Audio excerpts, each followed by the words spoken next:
Hi, this is the Philosophical Angle. I am your host, Chris Angle. I am the author of 4 books on philosophy, one of which is the Philosophical Equations of Economics. These books are available free for viewing online at www.philosophypublishing.com. The purpose of the Philosophical Angle is to examine the nature of concepts being used in current media and compare the essence of the concept with the uses and circumstances in which the terms are being used in the media. So we're going to study a little bit about the concept of Islamic terror today, and the reason we're doing that is because of the recent London Bridge terror incident and the Manchester concert Islamic terror attacks. And so what I think we'll do here is we'll go ahead and we're going to study this, and as everybody knows, that there were these 2 incidents by Islamic crusaders on the London Bridge and in Manchester, and resulted in scores of deaths for those who are not of the Islamic faith.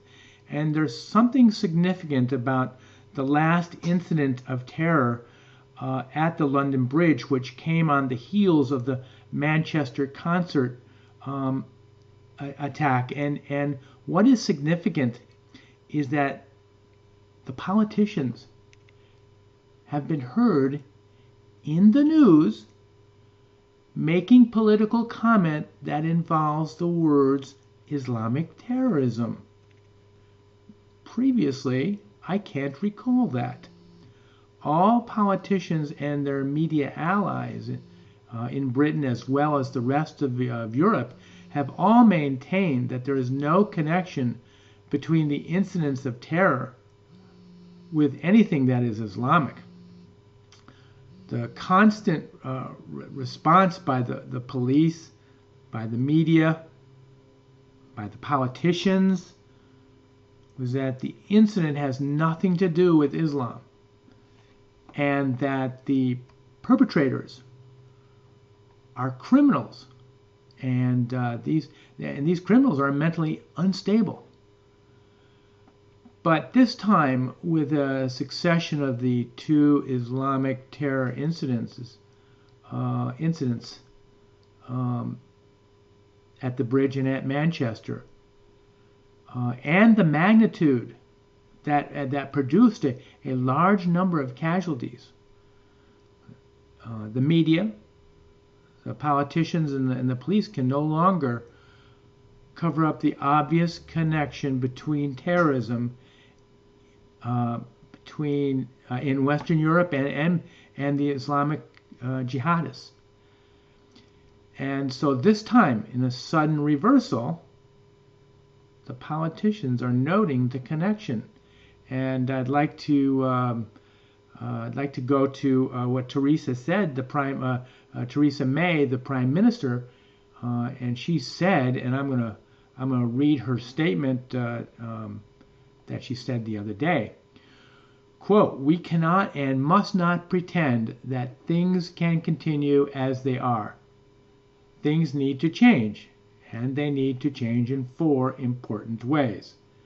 First, while the recent attacks are not connected by common networks, they are connected in one important sense. They are bound together by the single evil ideology of Islamist extremism that preaches hatred, sows division, and promotes sectarianism. It is an ideology that claims our Western values of freedom, democracy, and human rights are incompatible with the religion of Islam. It is an ideology that is a perversion of Islam and a perversion of the truth. Defeating this ideology is one of the great challenges of our time, but it cannot be defeated through military intervention alone." Okay, note what Theresa May said about Islam here. She said it is an ideology that is a perversion of Islam and a perversion of the truth. And some of the politicians here in the United States have not given up this opinion. that the nature of Islam is essentially peaceful. Well, not quite. And we shall see in a little bit. But for the moment, let's go back to the politicians. The world now has heard from the great Secretary of State from the Obama administration, John Kerry. And he said the following: the travel ban will be cannon fodder to the recruiters.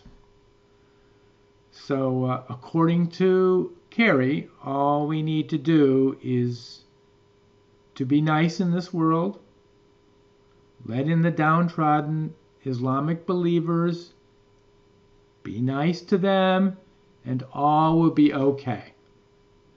The Islamic world would become good and peace will reign throughout. Well, here at the philosophical angle, I would like to report that we hope the politicians will come around a little faster to an understanding of the connection between Islamic jihad, terrorism, and the Koran, its basic scripture. And it's equivalent to the Christian Bible, New Testament. I can say unequivocally that throughout the Koran, this scripture exhorts the followers of Islam to wage war upon those who are not of the Islamic faith. And it does this scores of times throughout the treatise. When I first picked up the Koran, I was expecting something very uplifting, something that would be hugely impressive. And I did so because it has influenced people throughout the world, almost to the extent of Christianity. But I was shocked to find that there were quite a few verses of violence which exhort the believers of Allah to strike out and smote the necks of the unbelievers. It made me realize one thing. Because of the many verses of violence, the Quran will always generate a certain percentage of their believers to wage jihad. And they'll wage it upon us. They'll wage it upon us, the unbelievers. They will wage it upon us of Western civilization. Really, since they've been doing that since 632. And actually, just before 632, just before the death of Muhammad, they've had a long crusade against the Western civilization.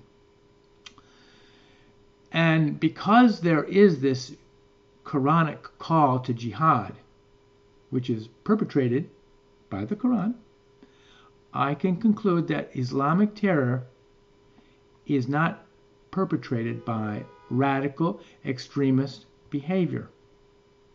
It is just plain Islam. It is just that terrorism is one of the more important priorities set by the Quran. You heard me, that's right. It is a priority set by the Quran. Terrorism is set as a priority, and a high priority at that, within the Islamic faith. And I'm going to give you some examples. From the Quran, here, we're going to go to the Quran. We're going to go right here to Quran, Surah 2, verse 244. Then fight in the cause of Allah, and know that Allah heareth and knoweth all things. And Quran, Surah 2, verse 216. Fighting is prescribed for you, and ye dislike it. But it is possible that ye dislike a thing which is good for you, and that ye love a thing which is bad for you. But Allah knoweth, and ye know it not. Quran Surah 3, verse 56. As to those who reject faith, I will punish them with terrible agony in this world and in the hereafter. Nor will they have anyone to help And so anybody who rejects the faith of Islam, including all you Christians out there, you will be punished with terrible agony. Surah 3, verse 154, 151. This is a big one. Soon shall we cast terror into the hearts of the unbelievers, for that they joined companions with Allah, for which he has sent no authority. Now he's talking about the polytheist and the Christians, and he believes that in Christianity, and Muslims believe that in Christianity, we add in the Trinity, and thus we're adding in companions to Allah. And so that's why he says, for that they joined companions with Allah. So Christians are unbelievers. And let's go to another surah, Surah 4, verse 74. Let those fight in the way of Allah, who sell the life of this world for the other. Whoso fighteth in the way of Allah, be he slain or be he victorious, on him we shall bestow a vast reward. This is significant because not only do you have the exhortations that you should go out and fight the unbeliever, but also you've got the knowledge that here it is. You're going to have a big reward if you go out and do that. So here's the motivation right here in Surah 4, verse 74.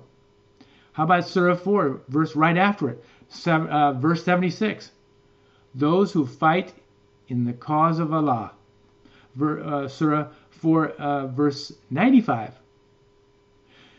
Not equal are those believers who sit at home and receive no hurt, and those who strive and fight in the cause of Allah, with their goods and their persons.